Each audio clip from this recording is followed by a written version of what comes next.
días, hermanos, hermanas.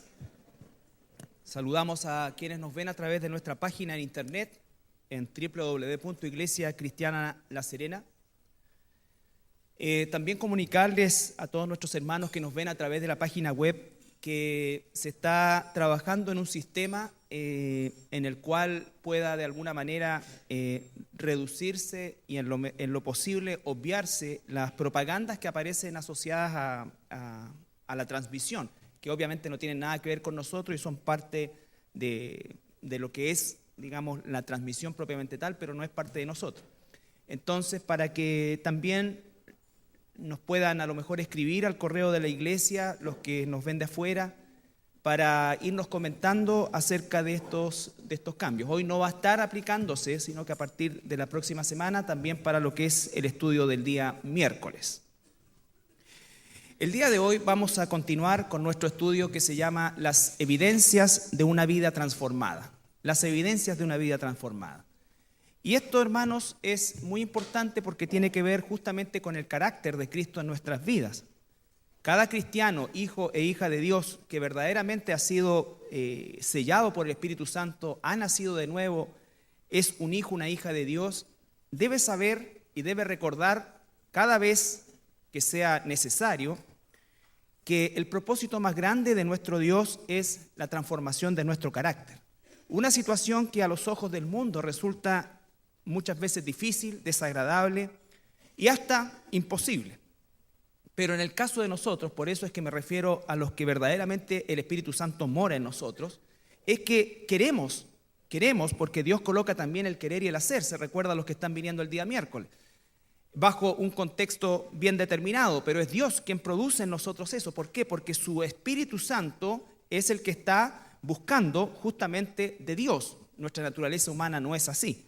Así es que no es solamente un asunto de intención, sino que también es un asunto de obediencia, y esa obediencia solo se puede producir en la medida que el Espíritu Santo gobierna nuestras vidas.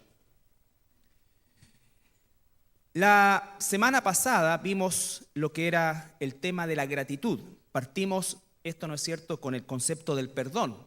Dijimos que el perdón que Dios provee por medio de su Espíritu Santo a nuestras vidas en función de personas, circunstancias, situaciones, es un perdón sobrenatural que excede completamente nuestra capacidad natural y que obviamente debe ser buscado y practicado en función del Espíritu Santo. Cuando nosotros estamos hablando del perdón de Dios, no estamos hablando de una medida humana, sino que estamos hablando justamente de la medida de Dios.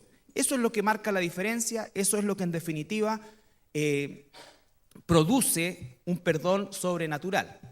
Y por supuesto que también otra de las evidencias más importantes de una vida transformada, si ustedes se dan cuenta, estamos hablando de situaciones que tienen que ver con el carácter de una persona, no con situaciones que hace la persona. Muchos de los cristianos están preocupados en hacer muchas cosas, pero no hay un cambio radical en su carácter. Entonces se envuelven en una serie de actividades, y no estoy en contra de las actividades, nosotros también las tenemos, pero las actividades no son la prioridad de una iglesia. La transformación de sus miembros es la prioridad de la iglesia y todo debe ir enfocado en esa dirección. En la medida que esa transformación se produzca, las actividades que se hagan van a estar, por supuesto, mediadas por esta transformación.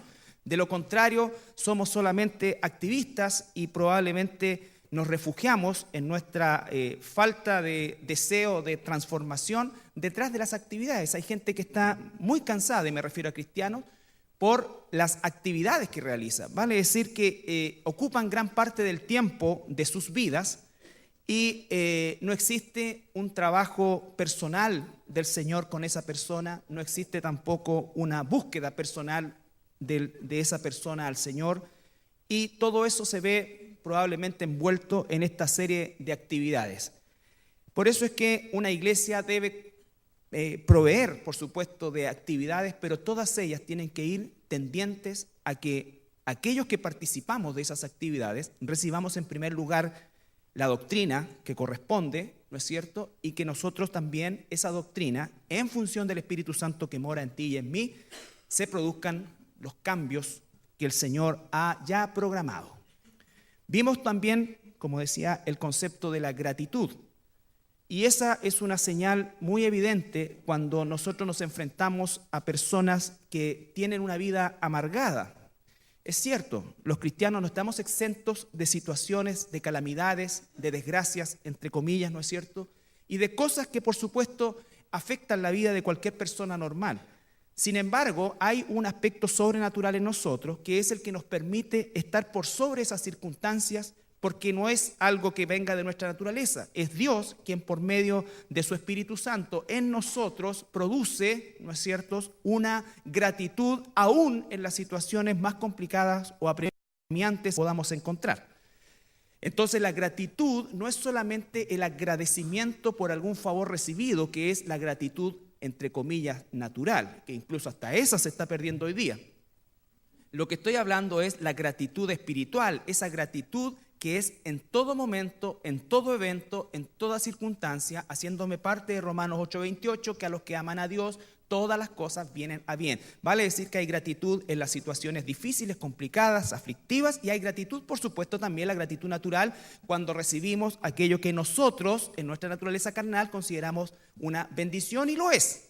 Pero la bendición de Dios no viene solamente de aquellas cosas que traen agrado a mi vida, sino que la bendición de Dios viene principalmente de aquellas cosas que producen lo contrario, porque es eso lo que entonces nosotros entendemos cuando el apóstol Pablo dice: cuando soy débil, Él es fuerte. Esa fortaleza que viene de este proceso de debilidad, dado, ¿no es cierto?, de una circunstancia adversa, es lo que efectivamente produce el efecto sobrenatural.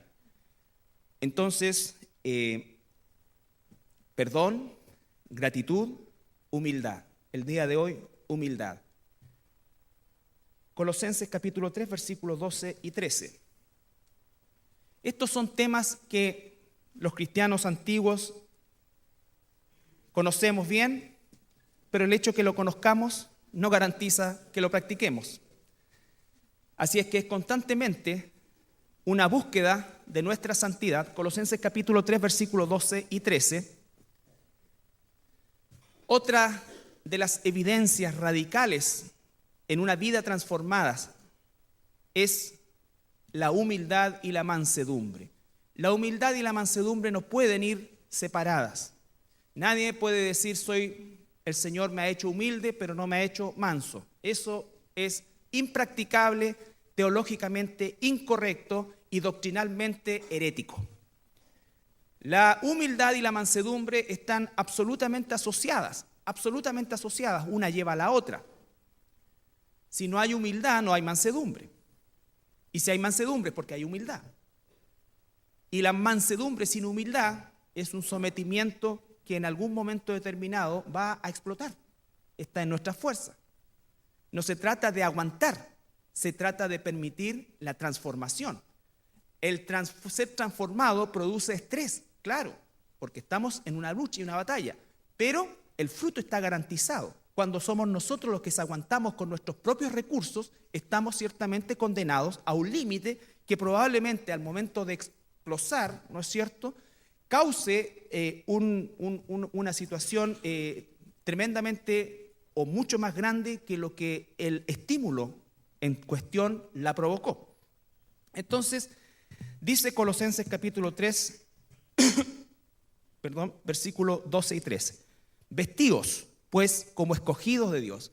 Fíjate, ya inmediatamente hacemos un paralelo con todo lo que hemos aprendido el día miércoles y nos está enseñando que estamos escogidos, es decir, que tenemos la capacidad tranquilamente, espiritualmente, de saber que podemos vestirnos, y no solamente podemos, sino que debemos. Es un acto de la voluntad.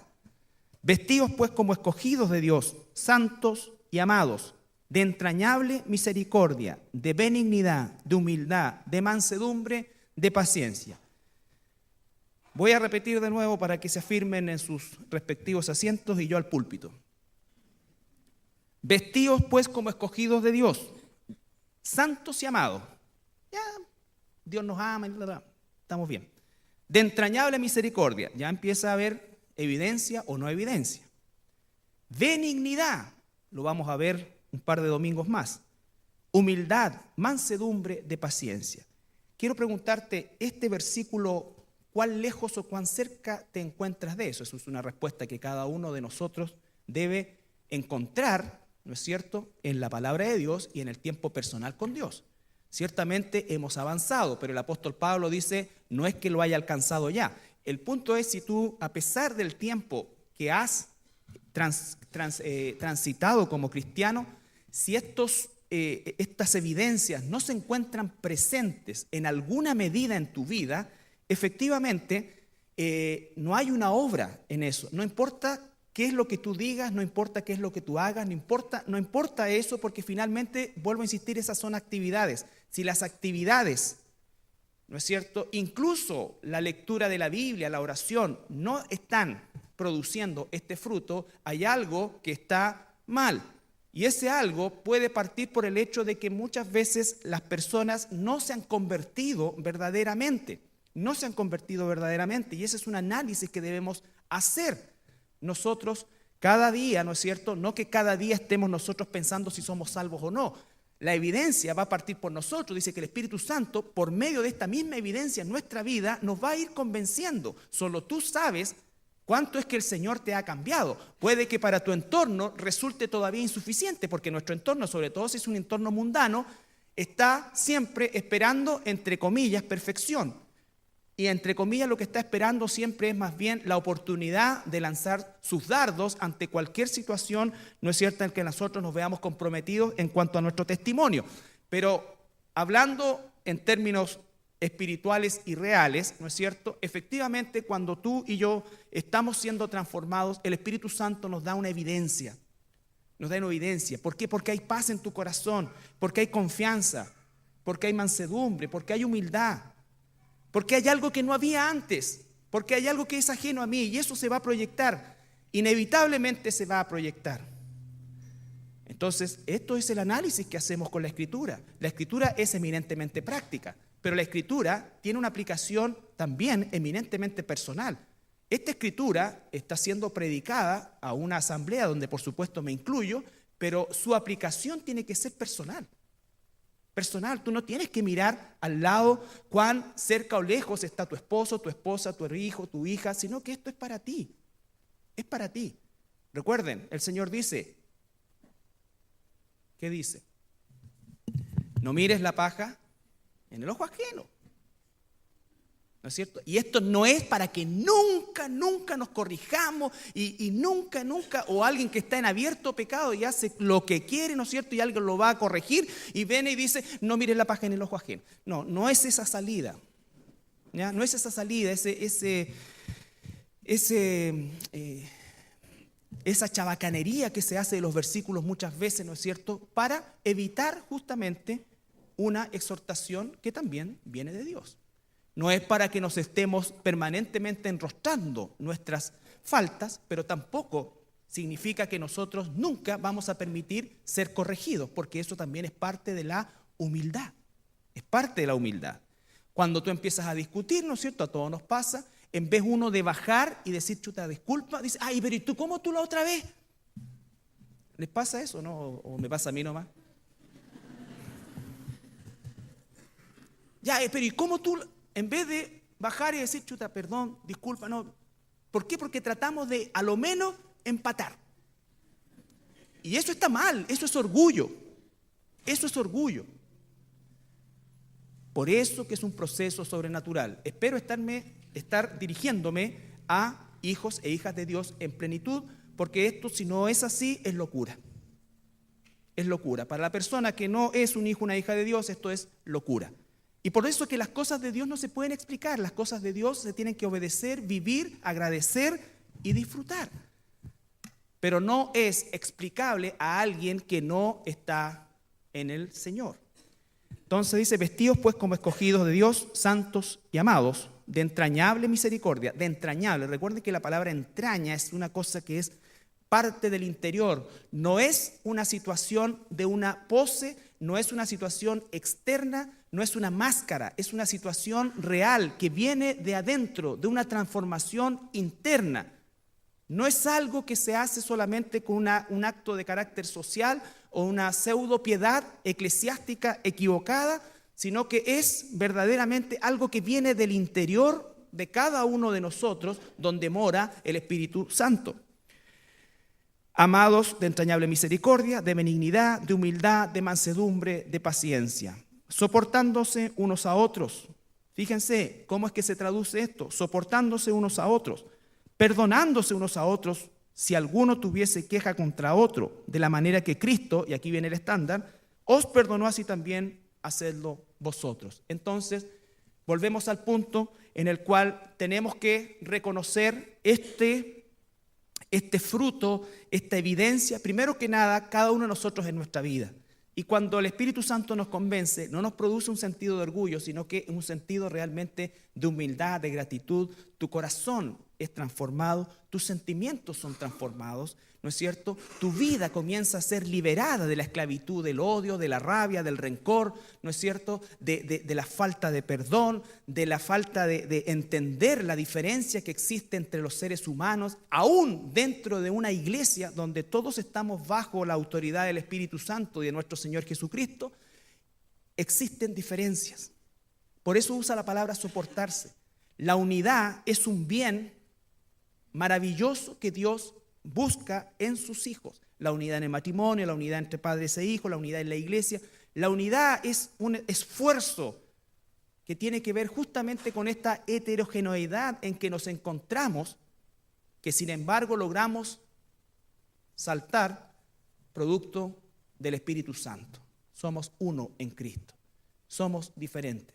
Pero tenemos que tener también la capacidad, la humildad, la mansedumbre de ser corregidos, de ser moldeados, de ser guiados, de no querer establecer mis puntos, sino que verdaderamente buscar el bien común en un hogar, en una iglesia, donde sea que el Señor nos ponga.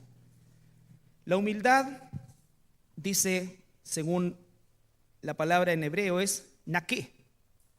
N-A-K de kilo E. Naké. Que significa abatido, mutilado, incapaz. Alguien que es humilde es alguien que se reconoce incapaz. No es alguien flojo, no es alguien que tiene problemas, ¿no es cierto?, para ejercer una labor determinada, sino que es incapaz en cuanto a la dirección y a su vida espiritual. Y eso es lo mismo que dice Mateo en el Sermón del Monte: bienaventurados los pobres en espíritu. Los pobres en espíritu son aquellos que reconocen efectivamente la necesidad diaria, abundante, permanente de Dios en su vida por medio de la dirección de su palabra. Cada vez que tú dejas de lado la Escritura, cada vez que tú no estás orando, tú estás haciendo lo contrario a humildad. Estás siendo soberbio, estás haciendo, ¿no es cierto?, que efectivamente tú eres el que tiene el control. Cada vez que nosotros estamos tomando nuestras propias decisiones, sean en el plano doméstico o en el plano empresarial o en el plano familiar, cada vez que lo estamos haciendo así, como hijos de Dios, ¿no es cierto? Como hijos de Dios, nosotros nos estamos declarando independientes de Dios y nos estamos diciendo, o le estamos diciendo a Dios, que nosotros tenemos la capacidad, que no le necesitamos. Y eso es una falta de humildad, eso es un orgullo.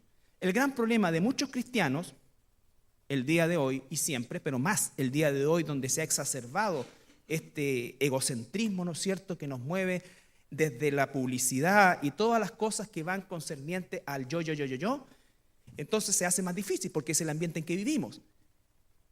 Y es el hecho de que gran parte del pueblo de Dios, incluidos los que estamos acá, no dependemos de Dios. No dependemos de Dios, salvo cuando estamos necesitados. Salvo cuando estamos necesitados, y necesitados a cierto extremo. Tampoco cuando estamos medio necesitados, no. Cuando estamos muy necesitados, entonces recurrimos a Dios.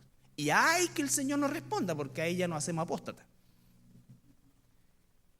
Entonces, no se trata de eso no es una transformación del carácter de Dios, eso es una cosa herética, carnal. La humildad dice que nosotros debemos depender de Dios, que somos incapaces, que no tenemos las herramientas, que es insuficiente. La palabra mansedumbre proviene de la misma raíz, ¿no es cierto? Caní, que significa más o menos lo mismo: necesitado, deprimido, falto, moldeable. Pero no es una depresión psicológica, sino que es una depresión siempre, o sea, bajo, depresión es deprimido, es bajo, nuestro nivel espiritual es muy bajo y necesitamos altas dosis del Espíritu Santo en nosotros, que el Señor nos llene con su Espíritu. Ese es el llamado, ¿no es cierto? Sed llenos del Espíritu Santo. ¿Por qué? Porque nuestra tendencia natural es a tener un nivel deprimido del Espíritu Santo. Constrito es la palabra que usa en el Nuevo Testamento. Entonces nosotros tenemos que entender que de ahí proviene nuestra fuerza sobrenatural, que no es nuestra, es de Dios. Pero humildad y mansedumbre van de la mano. Un corazón humilde es un corazón que baja su muralla, ¿no es cierto? Baja su terquedad. Lo contrario de esto, ¿no es cierto?, es obstinación, terquedad. Alguien obstinado, alguien terco, alguien que golpea su cabeza contra la misma piedra todo el tiempo, y aunque le han dicho muchas veces que no lo haga y que la piedra es dañina y que va a terminar destruyendo la cabeza, lo sigue haciendo porque es así como quiere hacerlo, porque quiere ser independiente de Dios. Y por supuesto que eso va a traer consecuencias. Eso va a traer consecuencias. Nosotros tenemos que ver, por ejemplo, Isaías, capítulo 66, versículo 1 y 2.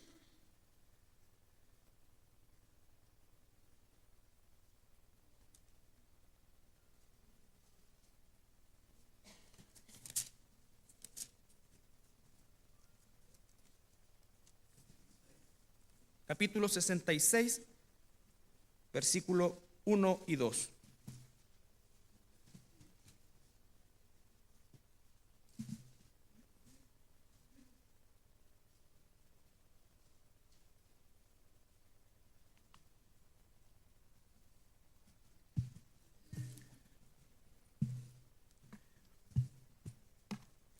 Jehová dijo así: el cielo es mi trono y la tierra estrado de mis pies.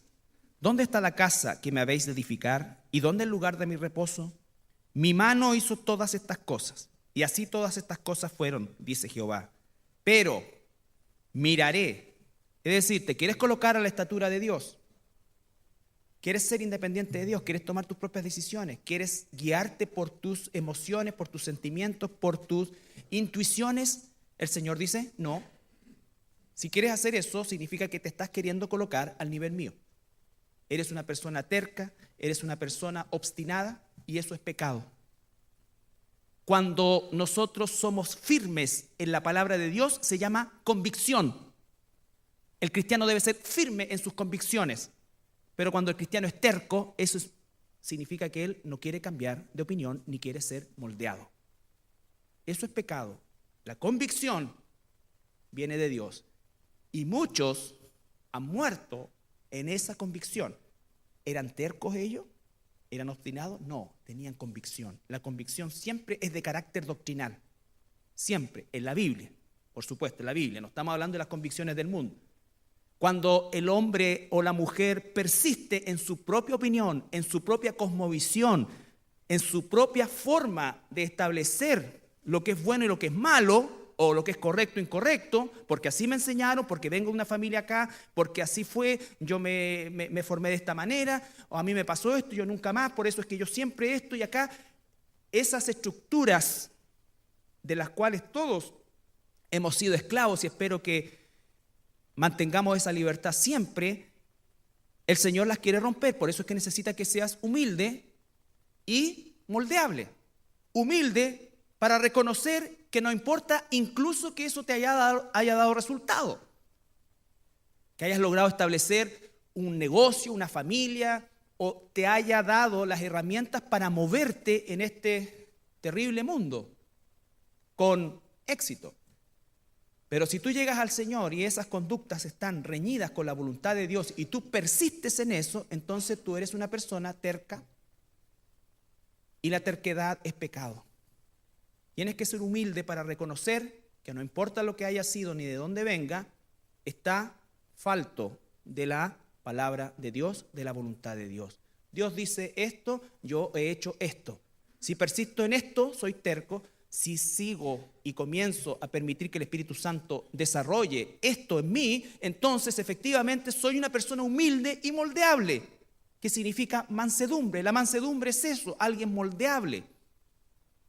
No alguien rígido, alguien moldeable en las manos de Dios, no del mundo. Dice, no se enmarquen en el mundo. Esos tienen que ser límites rígidos, pero en las manos de Dios tenemos que ser moldeables. Moldeables porque Él quiere desarrollar un carácter en el cual nos podamos vestir de entrañable misericordia, bondad, amor, mansedumbre, paciencia, humildad. Eso es imposible si el Espíritu Santo no está operando en nosotros. Y eso se traduce en una evidencia en la vida de un verdadero cristiano o cristiana, independiente de las expectativas muchas veces malintencionadas de nuestro entorno.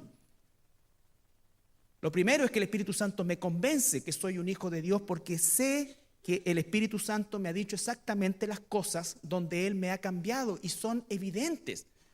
Y va a llegar un punto en que se hace evidente también al mundo, al entorno. No puede haber transformación sin humildad, no puede haber transformación sin mansedumbre. Y la humildad no existe sin la mansedumbre. Entonces dice, mi mano hizo todas estas cosas así, y así todas estas cosas fueron, dice Jehová. Pero miraré a aquel que es pobre y humilde de espíritu y que tiembla a mi palabra, que se estremece ante mi palabra, que toma mi palabra en serio.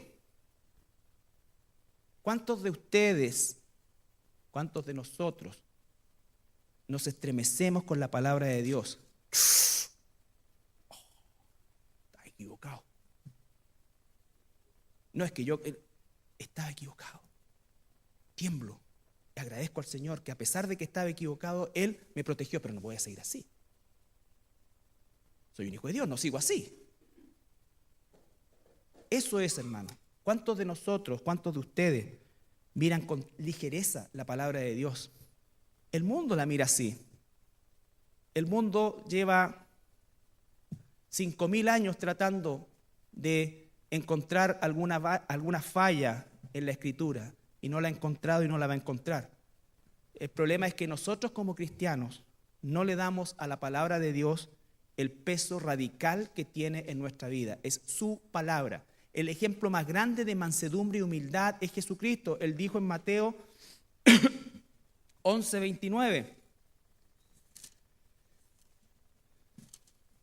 El Hijo de Dios, quien no cometió ni un pecado, escucha esto, ningún pecado, y fue tentado en todo, pero no pecó en nada.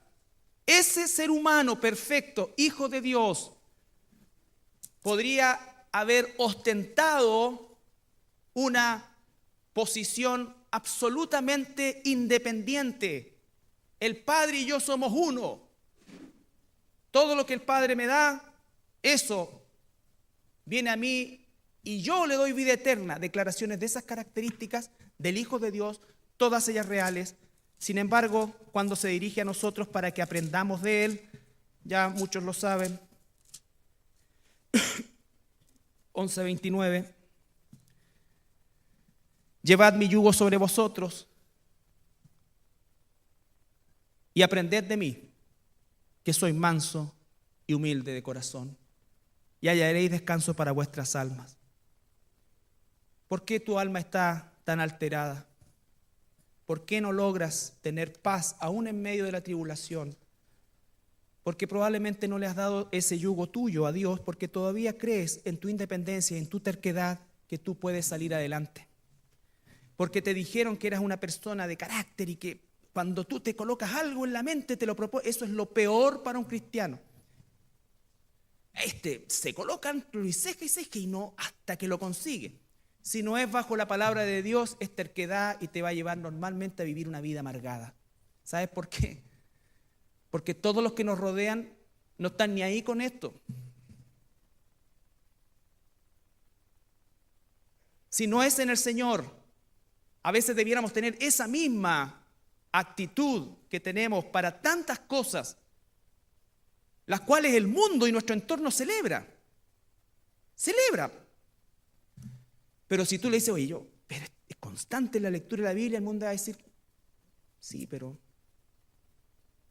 Es como cuando le hacen la pregunta, y por favor, esto no significa que los niños no estudien, que, nada, pero ¿cómo es como medimos nosotros? Recuerden siempre, una cosa que digo casi siempre, me repito los ejemplos, estoy más viejo. ¿Cómo están tus hijos? ¡Ay, pero súper bien, súper bien! Hoy está ganando, pero increíble, se compró una casa, viajó para allá, lo contrataron en La Escondida, la Disputada de Las Condes, todos lados. Hoy, y la iglesia, volvió a la iglesia, no, ay, sí, fíjate que no, ya está como bien alejado, todo, pero ha ido súper bien. Y el tuyo ahí está, pues, está tocando en la iglesia. ¿No? Nosotros consideramos, y estoy hablando de conversaciones reales de cristianos, que miden el éxito de sus hijos por el puntaje de la PSU, y con esto no estoy diciendo niños flojeen porque si lo hacen es pecado. Si tú tomas la palabra de Dios para llevarla a tu conveniencia, tú estás pecando. A tu conveniencia carnal. Esto es como decir el rapto viene. ¿Cuántos dicen que el rapto viene? Sí. Pero eso no significa que no hay que estudiar, trabajar y ser excelente por amor a Dios en lo que el Señor nos ha puesto. Por lo tanto, son cosas que solamente el Espíritu Santo puede equilibrar. Y cualquier texto sacado de contexto es un pretexto para hacer nuestra propia voluntad, y eso es terquedad y eso es pecado. Entonces dice el Señor Jesucristo: aprendan de mí que soy manso y humilde. ¿Cómo es que se reflejaba la mansedumbre de Jesús? ¿Cómo es que era evidente la mansedumbre de Jesús? No porque era un hombre como lo pintan así, ¿no es cierto? Con un pelo largo, una cara así, casi como astenia. No, Jesús era un hombre de firmes convicciones. Él decía: todo lo que mi Padre me dice que haga, eso hago. Nada más. No digo ni una palabra más, ni una palabra menos. Lo que mi Padre me ordenó, eso hago. Eso es humildad y es mansedumbre. El Hijo de Dios dependiendo de Dios para darnos ejemplo a nosotros de lo que es ser manso y humilde. ¿Cuánto dependes tú del Señor? ¿Te crees mejor que Jesús? ¿Te das cuenta que estamos en pecado la gran mayoría de los que estamos acá? Porque no dependemos de Dios. ¿Y sabes por qué no dependemos de Dios? Porque no nos interesa su palabra. Y si no conocemos su palabra, entonces nosotros estamos dependiendo de nuestras ideas, de las ideas de otros, del ambiente, de la cultura. Porque es que tenemos tantos problemas muchas veces en el quehacer de una iglesia. Es porque la iglesia muchas veces se mueve por aspectos culturales, sino aspectos escriturales. Y es tan fuerte el peso de la cultura que las actividades muchas veces que se hacen en las iglesias son tendientes a semejarse a la cultura. Y esto no significa de hacer las cosas de una manera equivocada, pero cuando tú eres una oveja de Dios, tú vas a escuchar la voz de Dios. No va a ser independiente de la actividad. Lo importante es que se te predique el verdadero evangelio siempre y se te guíe siempre a los verdes pastos del Señor. Entonces el Señor nos dice: aprendan de mí que soy manso y humilde. ¿Eres tú manso y humilde? ¿Eres una persona que depende realmente de Dios? ¿Eres una persona que al depender de Dios y reconocer que Dios tiene la razón siempre, tú cedes a Él en un acto de la voluntad, de la gratitud, del amor y del saber que efectivamente es siempre lo correcto, aun cuando tenga consecuencias difíciles? La mansedumbre, que es moldearse, también aparece en Tito, capítulo 3, versículo 2, mansedumbre y humildad.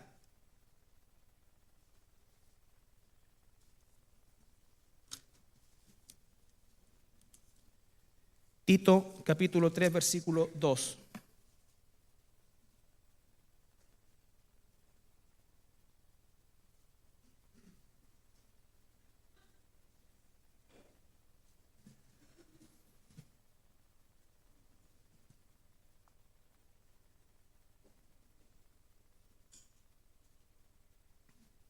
Que a nadie difamen, o sea, que a nadie pelen, que no sean pendencieros, buscando siempre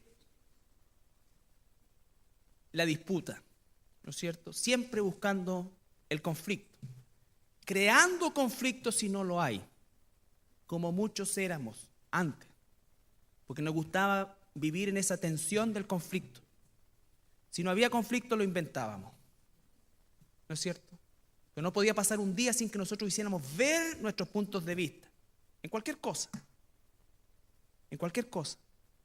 No se trata esto de una actitud pasiva, hermano. Por eso hay que estudiar los evangelios y ver el carácter de Jesús.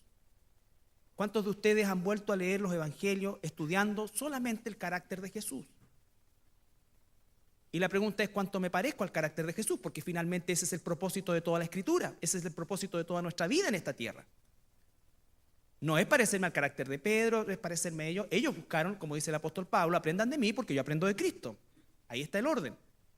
Y la única forma de aprender de Cristo es por medio de los evangelios. Entender cómo era el Señor en todas las circunstancias a las que se vio enfrentado.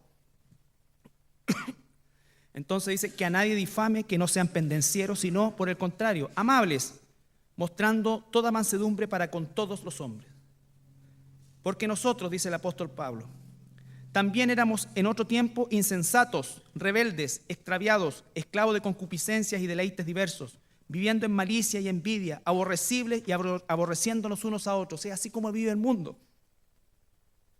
Insensatez ya ha superado cualquier expectativa o cualquier cosa que a uno pudiese sorprender la insensatez en que vive el mundo. Dice, ¿no es cierto?, rebeldes. El insensato es el rebelde. Extraviado, cree que está en el camino y cree que la está haciendo de oro, pero no es así. Esclavo de concupiscencia. Se dan cuenta que hay un orden en cada uno de los aspectos. Esto está concatenado. La insensatez y la rebeldía te van a llevar a todo esto. A todo esto. Y deleites diversos, viviendo en malicia y envidia, aborrecibles y aborreciéndonos unos a otros. No hay cosa más terrible que este tipo de forma en que nos estamos relacionando los seres humanos el día de hoy, donde se pierde el respeto, donde ya no hay ningún tipo de deferencia, ni siquiera con la primera magistratura de este país, independiente quien sea.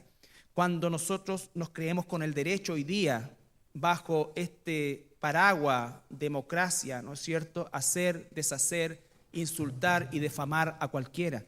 Es un pésimo entendimiento del concepto griego.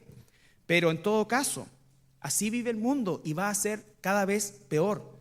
Pero Dios te ha puesto a ti, a mí, con el propósito de ser sal y luz en este mundo. Dios te levantó como una luz para que brillases en medio de una generación maligna y perversa. Si tú, tal como dice el libro de Mateo, te escondes debajo de una mesa, que significa hacer lo mismo que los otros, no tener ni marcar ninguna diferencia, entonces Dios te va a juzgar si eres su hijo. Y si no eres su hijo, te va a condenar. Nos ha puesto como sal para evitar que se apresure o que este proceso de pudrición social, cultural del mundo, que es un proceso irreversible. Escucha bien, es irreversible, no importa lo que hagan o dejen de hacer. Este proceso es irreversible porque Dios ha determinado que sea irreversible. ¿Y sabes por qué nos ha dejado acá? Para que nosotros, con nuestra forma de vida, con el carácter de Cristo, hagamos el proceso lo más lento posible. Pero si tú te comportas equivocadamente, en una forma obstinada, haciendo tu voluntad, viviendo como el mundo, tratando de igualarte a las políticas, costumbres y cultura del mundo, entonces tú no solamente no estás haciendo eso, sino que estás facilitando este proceso. Y Dios te va a juzgar si eres su hijo y te va a condenar si no eres su hijo o su hija. Escucha, te va a condenar. Dios va a castigar el pecado, Dios te va a condenar y Dios te va a disciplinar si eres su hijo o su hija. Entonces, hermano, esto no es un juego. La mansedumbre es una evidencia grandísima. La humildad es una evidencia grandísima en la vida de un hijo, de una hija de Dios. Es absolutamente imposible no notarla, porque transforma tu forma de pensar, transforma tu forma de vivir, transforma tu forma de relacionarte con los demás, transforma tu forma de perdonar, de vivir, de la gratitud, de la dependencia de Dios. Porque finalmente, hermanos, todos los que estamos aquí estamos con una fecha de vencimiento, aunque tengas 10 años. El punto es que lo que nos quede de vida, que no sabemos cuánto es, ¿vamos a hacer o no la voluntad de Dios? ¿Vas a hacer tu voluntad, la voluntad o la voluntad de Dios? ¿Vas a ser una persona humilde y moldeable o vas a seguir en tu obstinación de vivir la vida según tus propios principios, de hacer las cosas según tus propias concupiscencias, de tener una vida amargada, de tener una vida estéril, inútil si eres un hijo de Dios, y de aumentar las ascuas de juicio sobre tu cabeza si no lo eres? Entonces tiene que haber una evidencia. Por eso es que este estudio se llama Evidencia de una vida transformada. Y el primero que sabe esas evidencias eres tú mismo. Vuelvo a insistir, independiente de que tu entorno diga, hoy tú no has cambiado nada. ¿No es cierto? Ten paz si es que verdaderamente el Espíritu Santo está haciendo eso. Porque vuelvo a insistir, normalmente las expectativas de los que nos rodean, mayoritariamente que no sean cristianos, siempre va a estar y va a ser una situación en la cual amparan sus propios pecados. Pero cuando tú estás verdaderamente en las manos de Dios, el que es de Dios va a reconocer también en ti esos cambios. Va a reconocer también en ti esos cambios. Y esos cambios no van a ser situaciones pasajeras, porque son entrañables, viene de adentro, de lo que el Espíritu Santo ha hecho. Y te lo digo como testimonio personal. Nunca eres más libre que cuando se produce ese fruto en tu vida. Libre para vivir una vida, aún en este mundo caído, una vida plena. Pero no porque te salgan todas las cosas, sino porque aprendiste a depender de Dios. En toda cosa. Porque aprendiste a depender de Dios. Porque como Jesús, lo que el Padre dice, eso haces. Porque reconoces tu falta total y absoluta de capacidad para resolver las cosas. Entonces, para terminar, 2 Corintios, capítulo 10, versículo 1.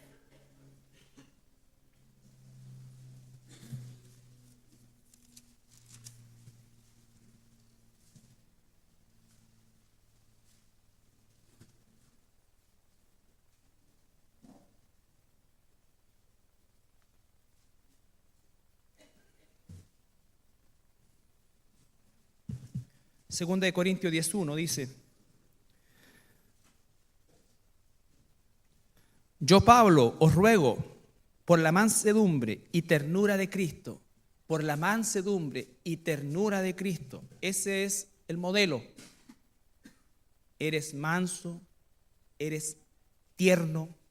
La palabra ternura no es la ternura, lo vamos a ver los días miércoles cuando veamos el amor de Dios, que es un Dios tierno. Un Dios tierno. ¿Qué pasó, mi niñito? Así uno le dice a su gato.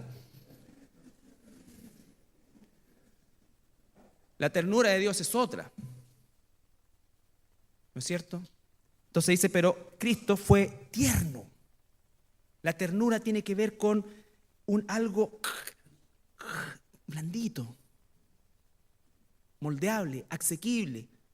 Una cara que dice sí, no una cara que dice no. Entonces dice que el Señor, yo Pablo os ruego por la mansedumbre y ternura de Cristo, yo que estando presente ciertamente soy humilde entre vosotros, más ausente soy osado para con vosotros. ¿Por qué? Porque Pablo tenía la instrucción de corregir, sobre todo a esta iglesia. Pero era humilde, era osado en la corrección. Entonces vemos la combinación de ambas cosas que pueden parecer una dicotomía, pero sin embargo son complementarias y no son una dicotomía porque están hechas en el Espíritu. El Señor Jesucristo fue osado, pero humilde, tierno, manso, moldeable por su Padre. Hasta el último momento, el Getsemaní es una muestra maravillosa de la mansedumbre de Dios, de la humildad del Señor, dependiendo en la hora más oscura de su vida, dependiendo en oración de Dios. Los otros se quedaron dormidos, pero Él veló y oró y obedeció. Eso es humildad y mansedumbre. Él no dijo, yo soy el Hijo de Dios, no necesito orar para este momento. De hecho, para esto nací, esto lo planeamos con mi padre ya en la eternidad pasada, así que lo único que vengo a hacer es a cumplir esto. Este es un trámite. No fue un trámite para Jesús, fue agonía, porque era humano. Y Él nos muestra cómo dependía de Dios aún en esa circunstancia. ¿De quién dependes tú en esa circunstancia? A veces algunos dependen hasta de uno. Yo he luchado todo este tiempo para que la gente no dependa de mí y espero que nunca sea así, porque yo soy un pecador tan necesitado como tú y como yo. Por eso es que mi consejería consiste en guiarte a depender de Dios. Yo no tengo la solución está acá. Quizás tú por tu situación no has visto todavía dónde está. Y en eso sí te voy a ayudar, pero no dependas de mí, no dependas de un hermano, no dependas de otro. Hay gente que le pasa algo y lo primero que hace, y no estoy diciendo con esto que no llamen a la gente, no, pero lo primero que hace es buscar ayuda, ya sea del pastor, de alguien, en vez de ir de la sobre rodilla, porque muchas veces ahí se solucionaría inmediatamente o en un proceso determinado. Por eso es que las consejerías, ya lo hemos hablado, y esto es un aviso para todos nosotros, no van a exceder de 4 o 5 veces, porque a la quinta vez, si ya no aprendiste, eres un rebelde. Si es que no eres hijo de Dios, entonces no tienes nada que hacer con esto. Te podemos dar un buen consejo para que algo que te resulte en tu forma humana, pero espiritualmente el que es hijo de Dios y la palabra de Dios lo confronta, ¿qué más queda? Esto es lo que dice la palabra, cuando ya pasa esto, ¿qué otro sacrificio queda? Si después de 5 veces te han dicho una y otra vez esta situación, esto, y no la haces, ¿qué otro sacrificio queda? Dime, ¿qué cosa quieres que saque del sombrero? ¿Alguna cosa así? ¿No es cierto? ¿Qué otro sacrificio queda? O oremos para que te cambien el jefe. Oye, hasta eso puede llegar. Entonces, hermanos, estamos necesitados, somos ciegos, sordos, mudos, pero creemos que vemos, que oímos y que hablamos de parte de Dios, y no es así si no es conforme a su palabra. Y ahora sí, el último versículo.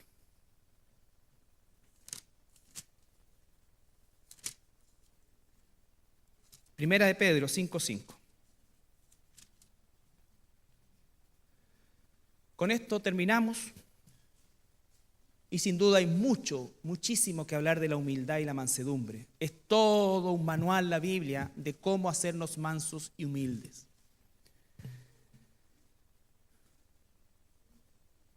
Primera de Pedro 5:5. Tengo que leer el versículo entero, así que escuchen, jóvenes.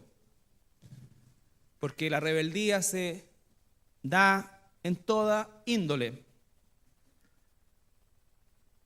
Igualmente, jóvenes, estad sujetos a los ancianos, y todos sumisos, escucha eso, y todos sumisos unos a otros. Todos.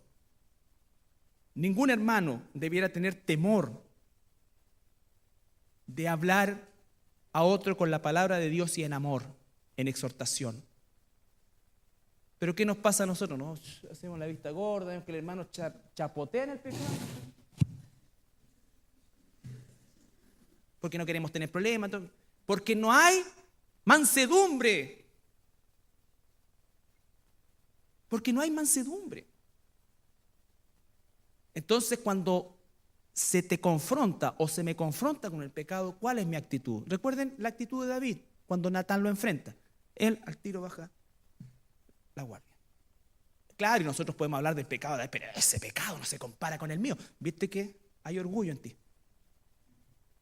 Hay orgullo en ti.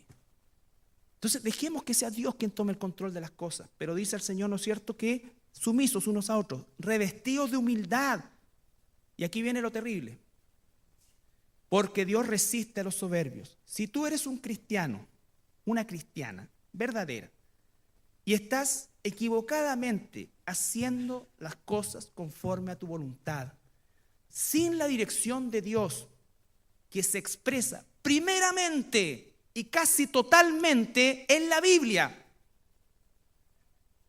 Cuando alguien dice, el Señor quiere que vaya para allá, estoy orando al Señor para que me pase esto, y no se lee la Biblia, no sabe nada de la Biblia, eso no viene de Dios, aunque te salga. Te lo digo con toda la responsabilidad. Si tú no estás buscando la dirección de Dios primeramente en su palabra y orando conforme a su voluntad, por eso es que se pide y no se recibe, porque se pide mal, porque se pide para sus propios deleites, para mi propia conveniencia. Dios, aquí está el plan de vida que tengo, bendícemelo. Así actuamos nosotros. Eso no es tener una relación con Dios. La relación con Dios es un proceso de transformación. Por eso es que no entendemos este pasaje que dice, busca el reino de Dios y su justicia, y lo demás se te va a ser añadido. Pero nosotros invertimos eso, busca la añadidura y Dios te la va a bendecir. No es así. Entonces, Dios resiste a los soberbios. Tú puedes parecer humilde. Hoy parecí súper callado, re caballero.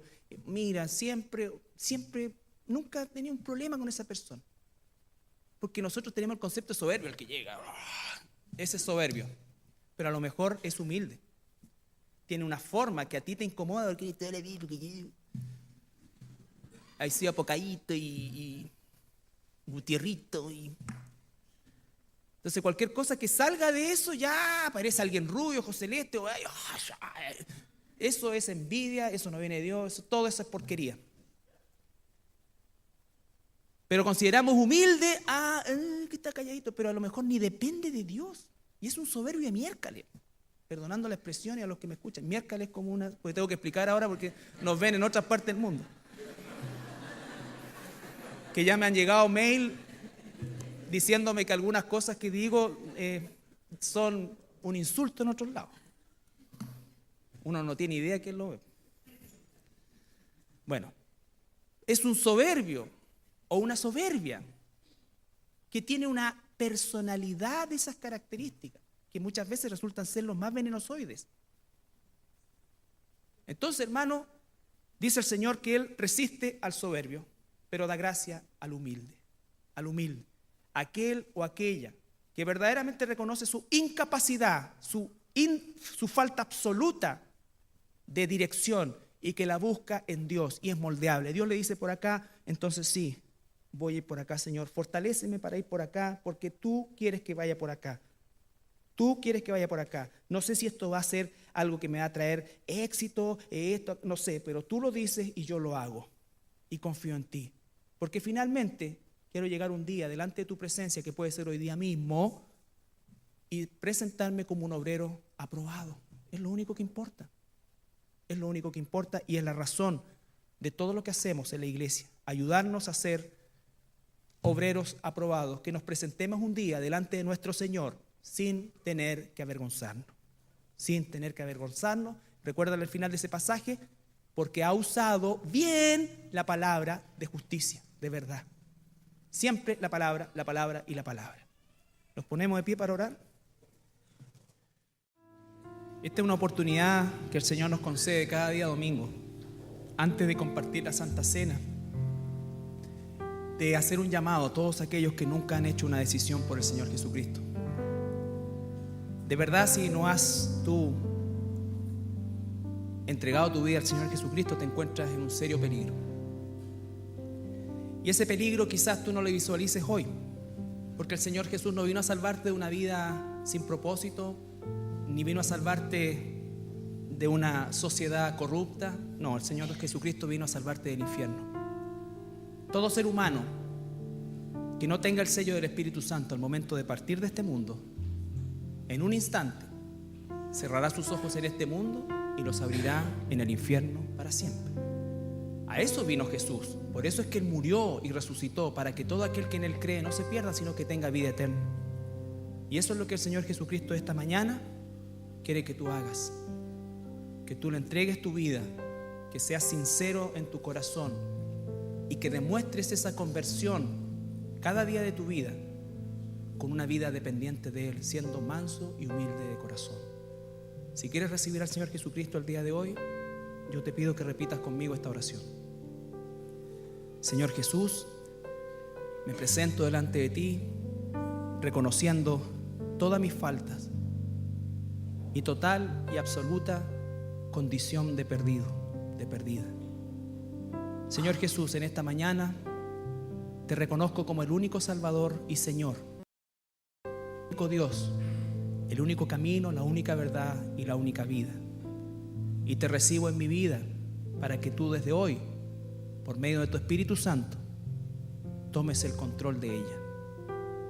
Gracias, Señor, por morir por mis pecados, por cerrar el camino al infierno y abrir un camino al cielo. Señor, en esta mañana mi destino ha cambiado completamente, porque ya no voy al infierno, sino que voy a tu presencia, al cielo, para siempre.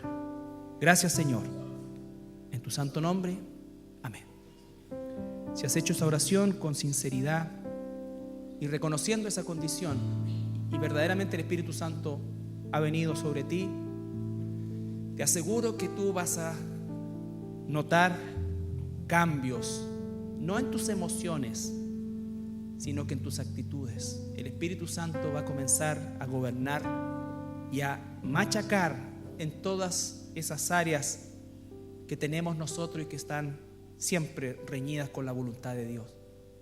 Y te aseguro que tú al principio vas a redarguir, como dice la palabra, pero vas a permitir la corrección porque eres un hijo, una hija de Dios. Y para eso también existe la iglesia, que es el cuerpo de Cristo. Es la forma en cómo el Señor ha dispuesto que su pueblo se agrupe, sea guiado y transite hasta la vida eterna. Y por eso es que también te abrimos amorosamente las puertas de nuestra iglesia, si es que tú decides quedarte aquí, y que vengas y aprendas de nosotros cómo a luchar por hacer su voluntad. Ninguno de nosotros se ha graduado ni se graduará jamás, porque el Señor es eterno y quiere cambiarnos toda nuestra vida. Pero sí nos vamos a animar, nos vamos a ayudar y sobre todas las cosas nos vamos a poner bajo la palabra de Dios.